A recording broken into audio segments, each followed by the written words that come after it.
Salam sejahtera buat kita semua, salam sehat dan salam budiluhur. Baiklah, kembali lagi dengan saya pada mata kuliah perancangan basis data pada pertemuan ke-13. Saya akan membahas materi tentang Object Oriented Database atau OODB. Sebelumnya, pengertian dari OODB atau Object Oriented Database adalah salah satu jenis database di mana data direpresentasikan dalam bentuk objek. Jadi, Object Oriented Database merupakan sebuah sistem database yang menggabungkan semua konsep penting dari Object Oriented. Kemudian, konsep dasar OODB ada Abstraction, Object, Class, Classes, Message, Encapsulation, Inheritance, dan Polymorphism. Kemudian, apa itu abstraction? Yaitu proses mengidentifikasi aspek-aspek penting dari sebuah entitas dan mengabaikan atribut-atribut yang tidak penting. Jadi ini konsentrasinya pada objek. Jadi apa objeknya, apa yang dilakukan objek sebelum memutuskan bagaimana implementasinya. Jadi ini fokusnya pada objeknya. Kemudian, ada yang namanya objek dan kelas. Nah, definisi objek itu adalah sebuah representasi abstrak dari entitas dunia nyata yang mempunyai identitas tunggal, karakteristik, dan kemampuan untuk berinteraksi dengan objek-objek yang lain dan dirinya sendiri. Nah, objek itu entitas yang memiliki data yang menyatakan kondisi pada suatu saat dan sekumpulan operasi yang mengakses dan mengubah kondisi tersebut. Objek biasanya kata benda. Bisa ada secara fisik, contohnya mobil, dan bisa berupa konsep atau contohnya pekerjaan. Objek terdiri dari dua bagian. Nah, yang pertama yaitu state. State itu ditentukan oleh value atau nilai dari atributnya. Yang kedua, behavior. Sifat-sifat objek berdasarkan message yang diterima atau ditentukan oleh operasi yang dilakukannya sendiri.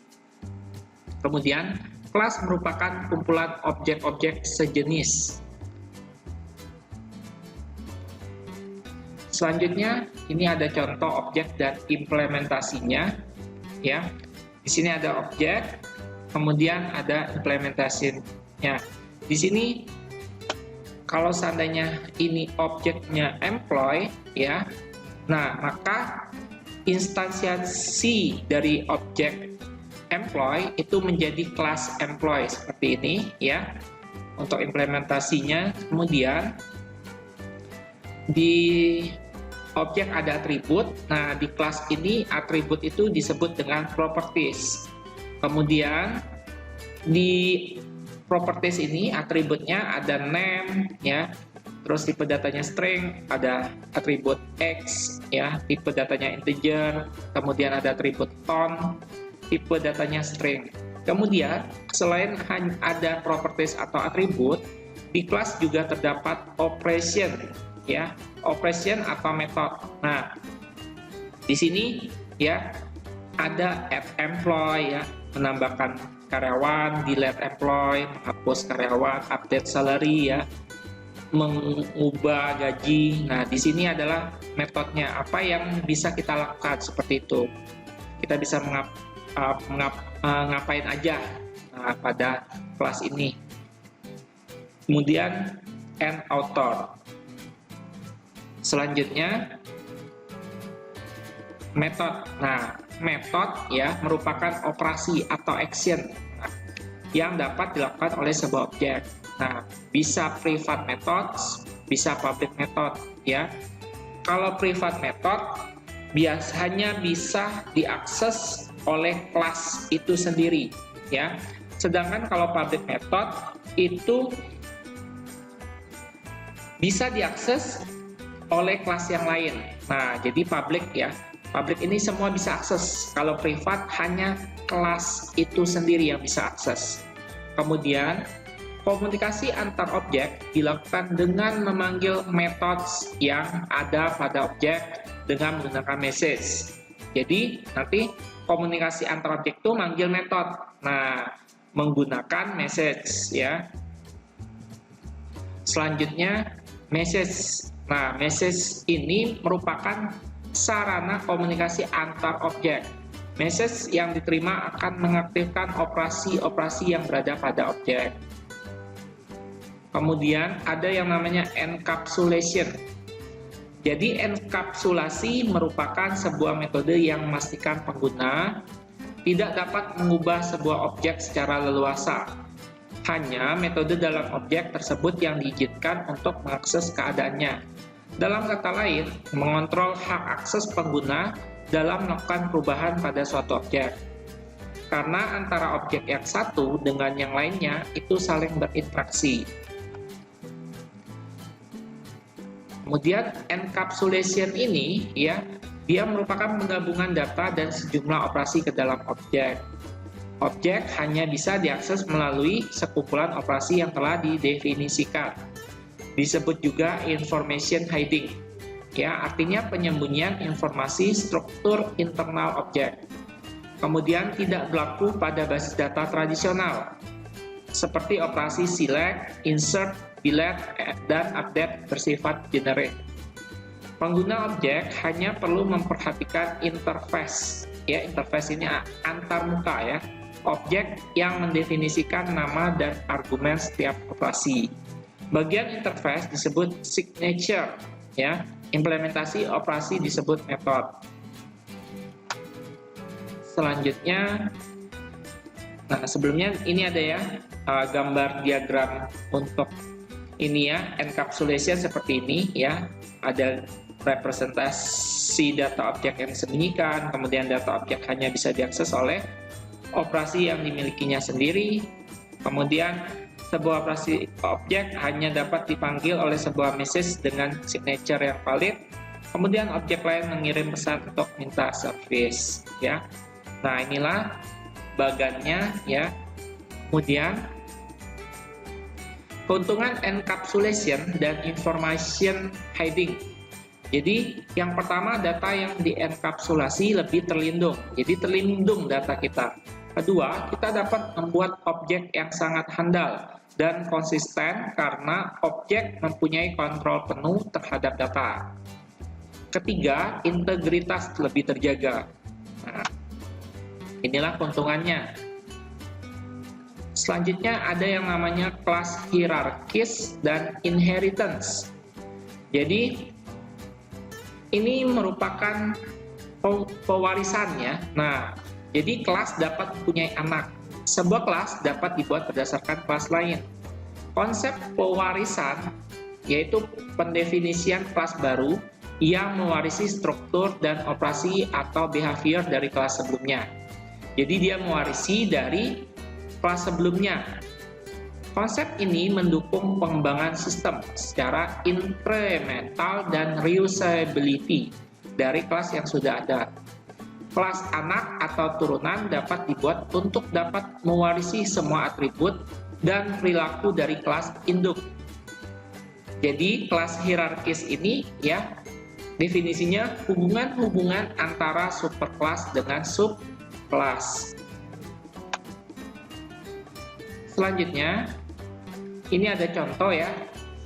Ada contoh satu, ini superkelasnya musical instrument ya.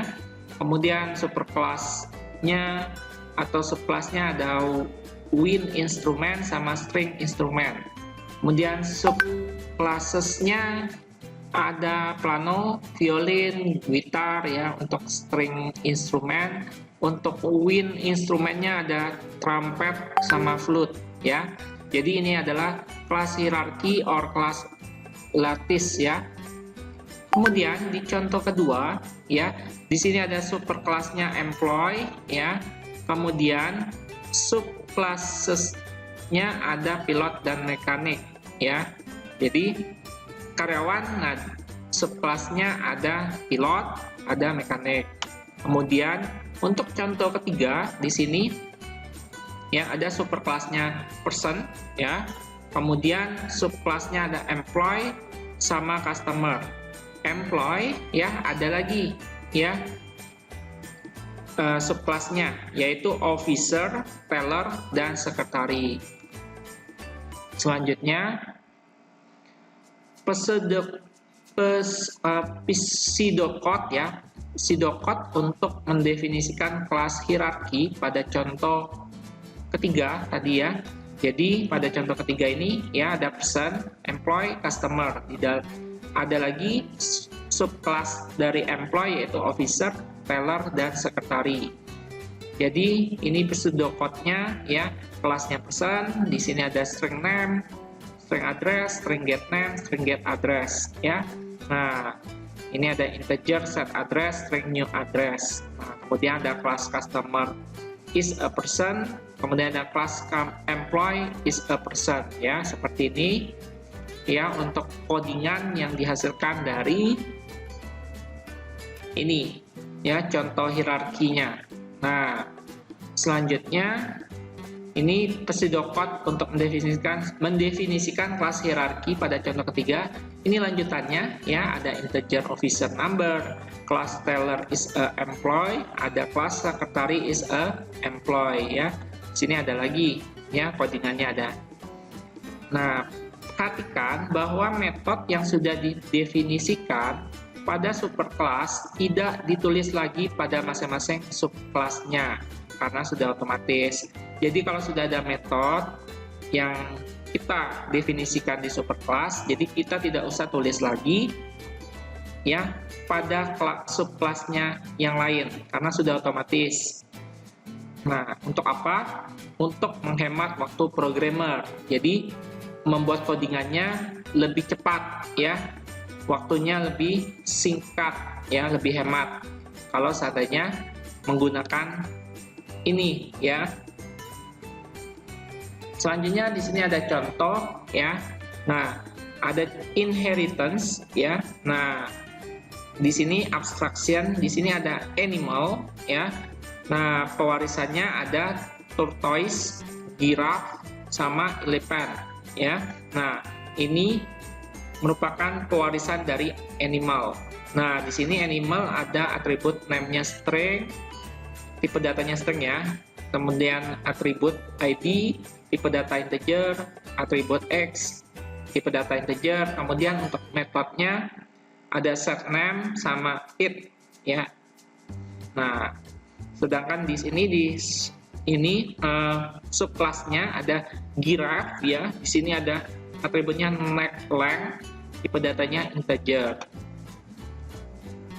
Kemudian, nah ini ada ya inheritance yang tadi ya. Nah, animal ini adalah superclass ya.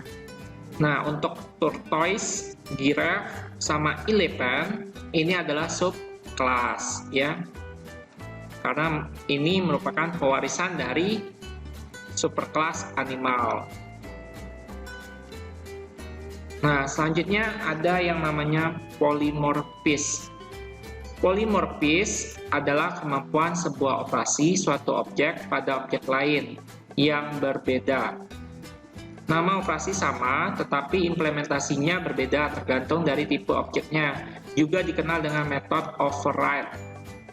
Jika kelas mewarisi atribut dan perilaku dari kelas induk, maka bisa dimungkinkan perilaku dari kelas turunan berbeda dari kelas induknya.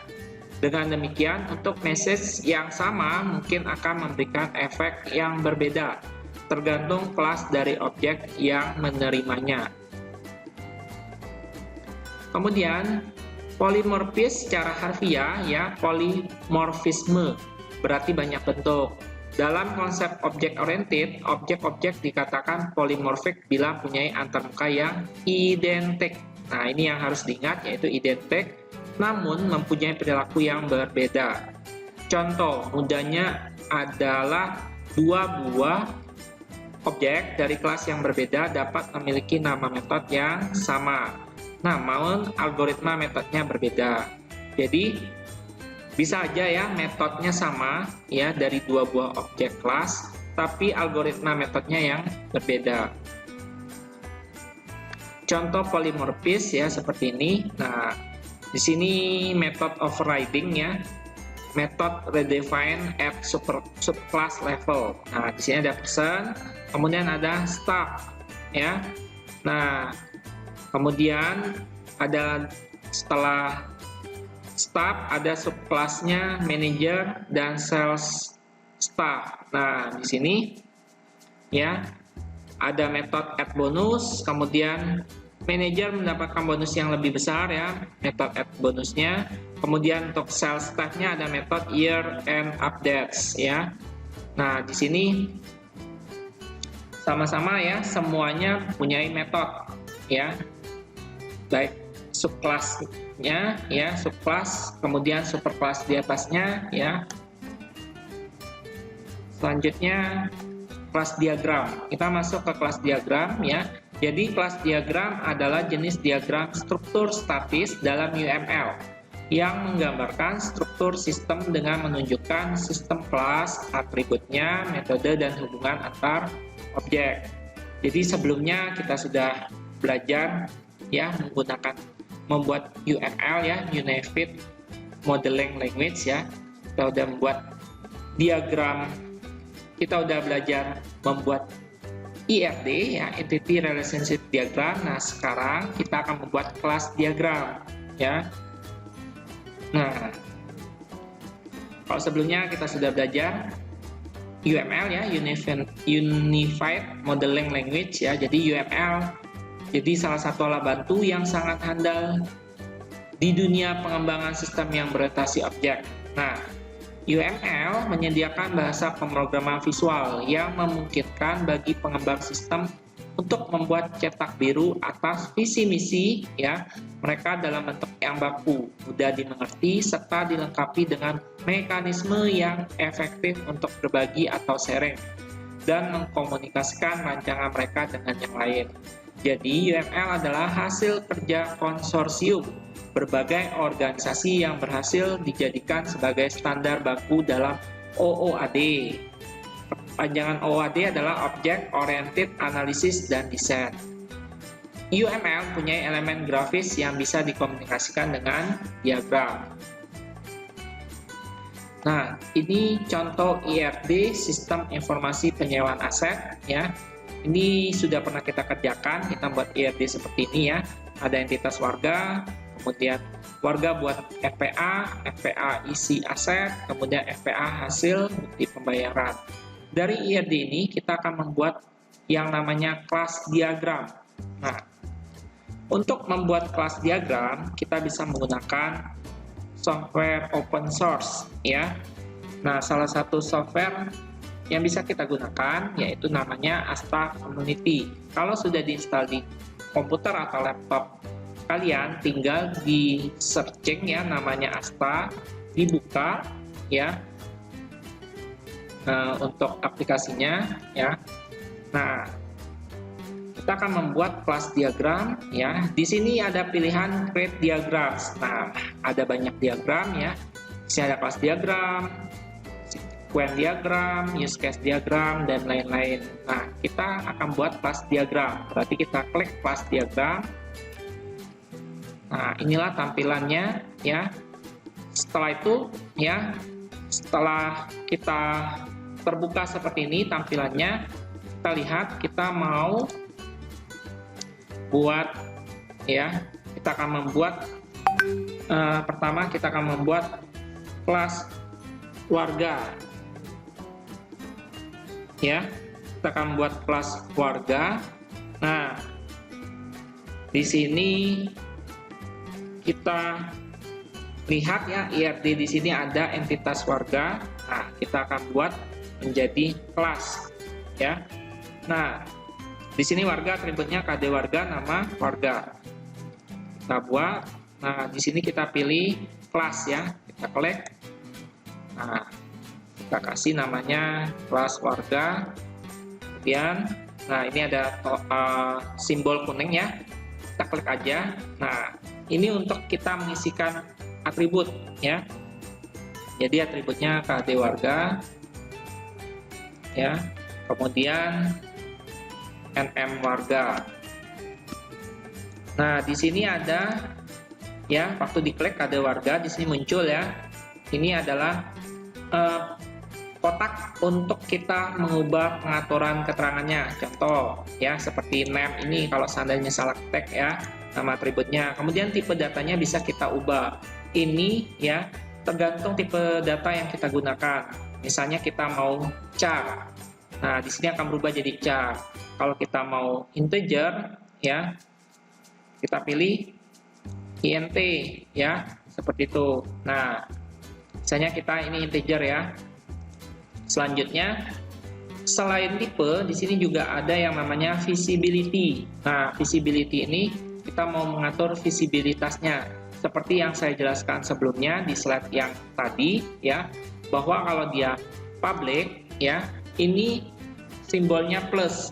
Kalau public, ini bisa diakses oleh kelas yang lain. Jadi semua kelas bisa aksesnya, ya. Tapi kalau kita ubah visibility-nya jadi privat, nah tandanya min ya di depannya. Kalau privat, ini hanya bisa diakses oleh kelasnya sendiri, ya. Tidak bisa diakses oleh kelas yang lain. Nah, ini sesuai dengan rancangan yang mau kita buat, ya. Apakah dia privat atau public?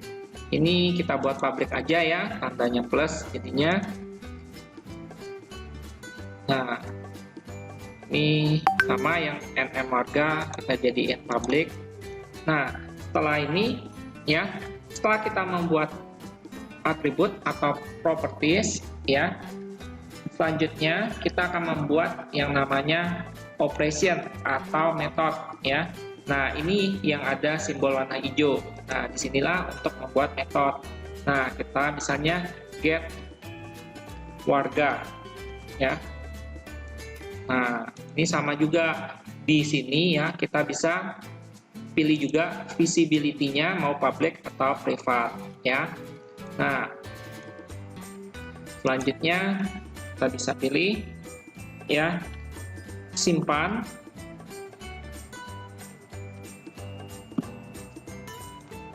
Ya, kemudian ubah, kemudian hapus. Nah, sudah jadi satu kelas yang kita buat, yaitu kelas warga. Kita akan membuat kelas yang lain lagi ya.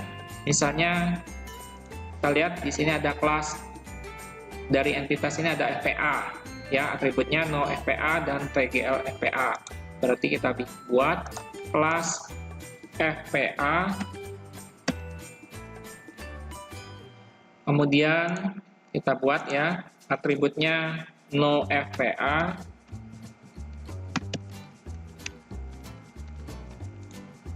oke, kemudian tgl FPA. Selanjutnya setelah kita buat atribut, kita buat metodenya ya. Nah, misalnya metodenya get FPA, kemudian simpan. Get ini artinya kita bisa mengambil data-data atribut yang ada pada kelas ini, ya, seperti itu. Nah, kalau simpan ya menyimpan, ubah ya kita mengubah, hapus ya kita menghapus ya data pada kelas ini. Nah, setelah ini kita lihat lagi ada entitas aset ya. Di sini ada atribut KD aset, nama aset, satuan harsat. Kita buat lagi kelasnya aset, atributnya KD aset, nm aset, satuan harga. Nah, ini adalah atributnya. Kemudian kita buat metodenya ya. Metodenya ada get FPA, kemudian simpan. Metode ini sesuai dengan ini ya, rancangan kelas diagram kita menyesuaikan dengan program ya, program atau sistem yang kita buat. Apakah ya di dalam program itu ngambil data, apakah dia simpan, ubah, dan hapus seperti itu. Nah, sesuai dengan apa yang kita buat. Nah, ini udah kita buat. Selanjutnya di sini ya ada tingkat kardinalitas many to many ya, ada relasi isi yang menjadi entitas. Nah, berarti ini yang namanya asosiasi ya. Berarti kita pilih di sini ya, association class. Nah, kita tarik ya FPA ke aset. Nah, inilah yang namanya association class ya. Nah, seperti ini. Berarti ini nama association class-nya yaitu isi. Nah, kita lihat di ERDC ada atribut no FPA, KD aset, TGL sewa, TGL selesai, JML sewa. Kita buat atributnya no FPA, KD aset, TGL sewa,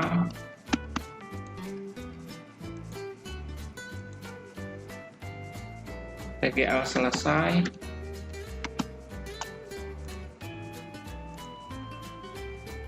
JML sewa.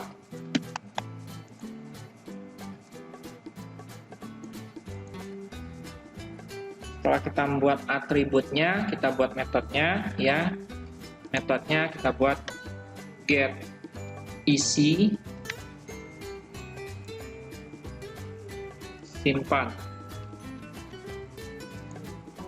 Nah, inilah ya yang namanya association, yaitu kelas yang didapat dari tingkat kardinalitas pada IRD many to many, maka relasi menjadi entitas. Nah, entitas inilah yang menjadi asosiasi di kelas diagram.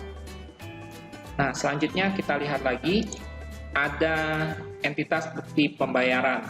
Atributnya ada no bukti dan tanggal bukti ya, TG bukti. Nah, kita buat lagi kelas. Nama kelasnya bukti pembayaran. Ada atribut no bukti,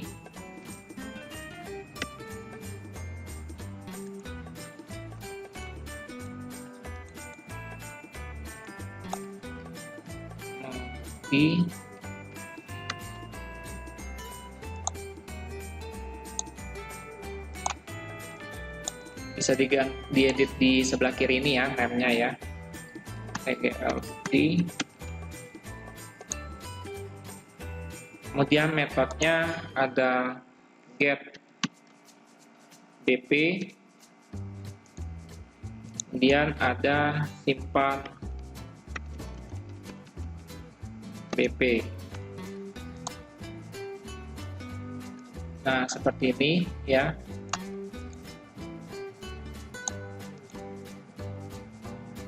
Nah, semua kelas sudah kita buat ya.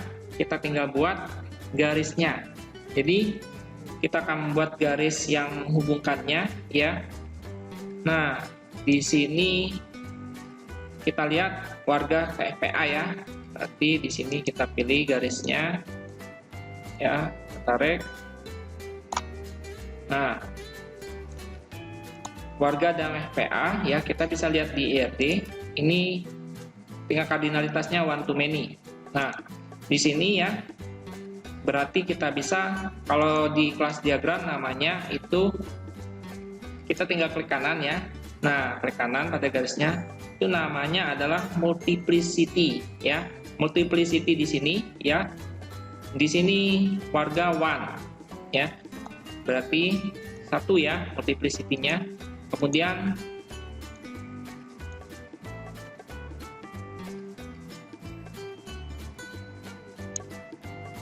multiplicity-nya di sini misalnya 0 titik-titik bintang, berarti minimal 0 ya, maksimal lebih, maksimal banyak ya, seperti ini. Nah, kemudian ini bisa kita tambahkan teks ya, sesuai dengan nama relasinya, yaitu buat, berarti tambahkan teks di sini yaitu buat.